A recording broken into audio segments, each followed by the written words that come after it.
Hello everyone, welcome to Mathoverse channel. तो आज का लेक्चर हमारा रहेगा डेरिवेटिव्स पे ही, पार्शियल डेरिवेटिव पे ही। पिछले लेक्चर में हमने पार्शियल डेरिवेटिव का इंट्रोडक्शन पढ़ा था, तो इस लेक्चर में हम higher and mix partial derivative पढ़ेंगे। सो लेट्स गेट स्टार्टेड बिना टाइम वेस्ट करे। सो पहले first we start with definition. Definition से स्टार्ट करते हैं। An open set in n space is the analog to an open set in one space। One space में open set क्या होता था? तो एन स्पेस में भी उसी की एनालॉजी एक तरीके से, जैसे वन स्पेस में एक सिंगल नंबर रियल लाइन होगी। सो इसमें ओपन सेट क्या होगा? अगर मैं ओपन सेट लिखूं तो -1 to 1। सो -1 to 1 में ये सिंपल ब्रैकेट लिखेंगे। ठीक है, सॉलिड ब्रैकेट नहीं लिखेंगे, सिंपल ब्रैकेट लिखेंगे तो ये ओपन सेट है। ओपन सेट का मतलब क्या है कि एंड पॉइंट को हम इंक्लूड नहीं कर रहे हैं। सिमिलरली एन स्पेस में ओपन सेट का मतलब क्या हो जाएगा? Let suppose n equal to 2 है, तो that is an open set. Correct. कोई भी रीजन और उसको ऐसे डॉटेड लाइन में रिप्रेजेंट करेंगे तो उसका मतलब है कि ये डॉटेड, ये वाले पॉइंट जो हैं वो हम कंसिडर नहीं कर रहे हैं बाउंड्री पे पॉइंट जो है। These open set form the domain over which we define our function of several variable। Function of several variable पढ़ा था हमने पिछली से पिछली क्लास में। सो ये जो फंक्शन ऑफ सेवरल वेरिएबल है, ये कहाँ डिफाइंड होंगे? उनकी जो डोमेन होगी that is an open set, जो डोमेन फॉर्म करेगी जहां पर ये functions of several variable defined होंगे। फंक्शन ऑफ सेवरल वेरिएबल को कैसे लिखेंगे? जैसे इस एग्जांपल के लिए लिखूं तो आर स्क्वायर मैपिंग होगी R to R। ठीक है, notation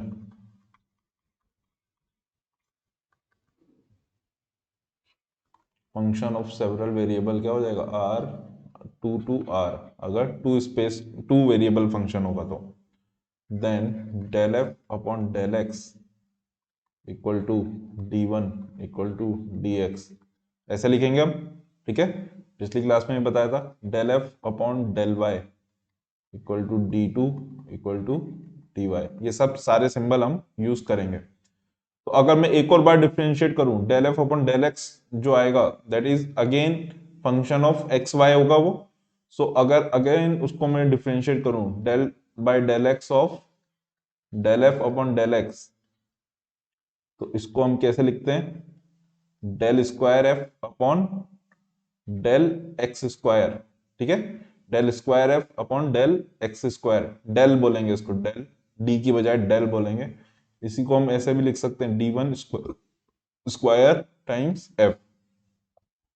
similarly del by del y of del f upon del y equal to क्या हो जाएगा? Del square upon del y square, या फिर इसी को हम कैसे लिखेंगे? D2 square times f. Correct, D2 square times f, क्योंकि D2 टाइम्स D2 एक तरीके से हम क्या कर रहे हैं? D1 times D1 times F, so D1 square F. Correct. Similarly यहाँ पे भी हम क्या कर रहे हैं? D2 times D2 F. Correct, ऐसे भी लिख सकते हैं। Next, del by del x of del f upon del y, तो इसका मतलब क्या है? D1 times D2 of F. तो इसको हम कैसे रिप्रेजेंट करेंगे? Del two f upon del x del y, correct, del two upon del x del y, x सही है। Similarly d2 times d1 f equal to क्या हो जाएगा, del by del y of del f upon del x, या फिर इसी को हम कैसे लिख सकते हैं, del two f upon del y del x, correct. Example से करते हैं। Let function of x y equal to x cube y square, then हमें ये सारे डेरिवेटिव्स निकालने हैं। तो सबसे पहले d1 क्या हो जाएगा हमारा, differentiate of this function with respect to x, y को कांस्टेंट मानेंगे, 3x² वाई स्क्वायर। d2 क्या हो जाएगा, y के रेस्पेक्ट में डिफरेंशिएट करेंगे, सेकंड वेरिएबल क्या है y के रेस्पेक्ट में x को कांस्टेंट मानेंगे, that is 2x³ y, correct.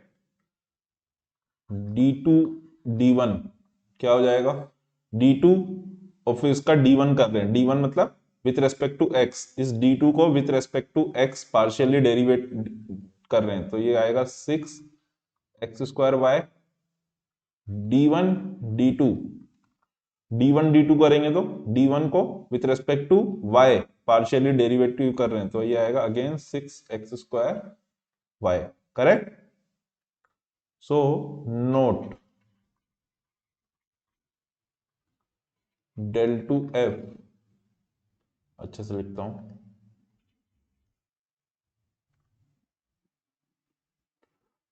Del two f upon del x del y equal to del two f upon del y del x. अभी ऐसा लग रहा होगा कि ये तो पर्टिकुलर एग्जाम्पल है, नहीं, ये हमेशा वैलिड रहेगा, और ये इतना ऑब्वियस स्टेटमेंट नहीं है कि ये हमेशा वैलिड रहेगा, ठीक है। इसकी अगेन एक थ्योरम है, तो थ्योरम लिखता हूं, इतना ऑब्वियस नहीं है, हम इस थ्योरम को प्रूफ नहीं करेंगे, लेकिन that will be the always the case, function of several variable R square to R है defined on open set and assume d1 d2 d1 d2 d2 d1 exist and a continuous function, then अगर ऐसा है तो d1 d2 f is always equal to d2 d1 f, ठीक है। Now consider f r cube to r, 3 space to single space, और function of x Y z, ठीक है, ऐसे भी लिख सकते हैं। We have d1 d2 d3, ठीक है, repeated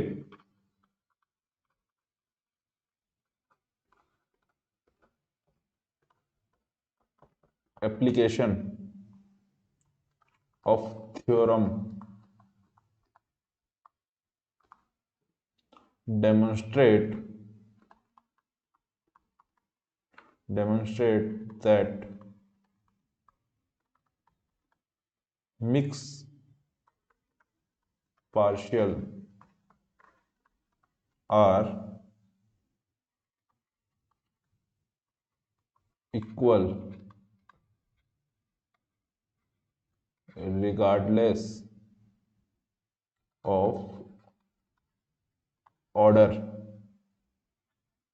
as long as the variable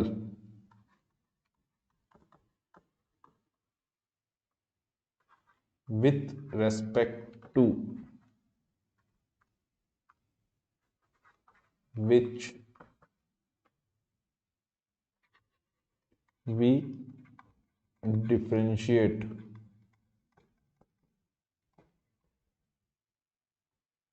are the same। क्या मतलब है कि रिपीटेड, इस थ्योरम को रिपीटेडली डेमोन्स्ट्रेट कर सकते हैं हम, रिपीटेडली अप्लाई कर सकते हैं। इसका मतलब क्या हो जाएगा, अगर d1 d2 d3 of f evaluate करूं, इसका मतलब क्या है, पहले मैंने फंक्शन को पार्शियली डेरिवेट करा विथ रेस्पेक्ट टू d3 मतलब z के, फिर देन y के, देन x के, तो ये इक्वल आएगा। अगर मैं d3 d2 d1 f करूंगा तब भी सेम आएगा आंसर, या फिर मैं d2 d3 d1 times f करूं तब भी सेम आएगा। करेक्ट। इसको हम एक एग्जांपल से समझ लेते हैं। एग्जांपल 2, इतना ऑब्वियस नहीं है ये, लेकिन हाँ ये हमेशा होता है। X Y Z equal to X square Y square Z cube, then D three कितना हो जाएगा, with respect to Z partially derivate करेंगे, that is equal to 3 X square Y square Z square. Correct. D two D three क्या आएगा, d3 को with respect to y differentiate करेंगे, that is 6 X square Y ji square, then d1 d2 d3 को with respect to x करेंगे, that is 12 x Y ji square. Similarly पहले let suppose मैं d1 करता हूं, d1 equal to क्या हो जाएगा, 2 x y square z cube, d two d one कितना हो जाएगा, विथ रेस्पेक्ट टू y करेंगे, that is 4 x Y z cube, d3 d2 d1 with respect to z, that is 12 x Y ji square. Correct. तो ये दोनों चीजें same आ रही है। सिमिलरली d3 d1 कर सकते थे, यहाँ पे d2 d1 की बजाय d3 d1 करेंगे तो क्या आएगा, with respect to z, that is 6 x y square z square, then d2 d3 d1 with respect to y again 12 xy g square. Correct. सबकी सब चीजें सेम आ रही हैं, d1 d2 d3 equal to d3 d2 d1 equal to d2 d3 d1। एक और example करते हैं। Example 3, let function of x y equal to sine of x square plus y.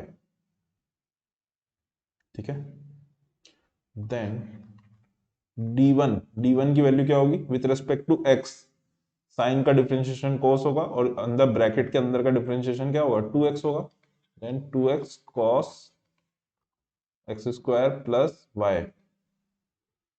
d2 क्या होगा, विथ रेस्पेक्ट टू y क्या आएगा, cos x square plus y. d1 times d1 और d1 square equal to कितना हो जाएगा, again with respect to x, तो chain rule चलेगा, तो पहले x को डिफरेंशिएट करूंगा तो that 2 times cos x square plus y minus 4 times x square sine x square plus y. Correct. d2 times d2 और d2 स्क्वायर कितना आएगा, again with respect to y को डिफरेंशिएट कर रहे हैं, y के रेस्पेक्ट में डिफरेंशिएट कर रहे हैं, that is minus sine x square y. अब अगर मैं d1 d2 पहले करूं फिर उसके बाद d1 मतलब विथ रेस्पेक्ट टू x, तो that is equal to minus 2x sine of x square plus y. और अगर मैं करूं D2 D1, पहले D1 फिर D2, तो यानी इस वाले को मैं विथ रेस्पेक्ट टू y करना है, विथ रेस्पेक्ट टू y करूंगा तो that is again -2x sine of x square plus Y.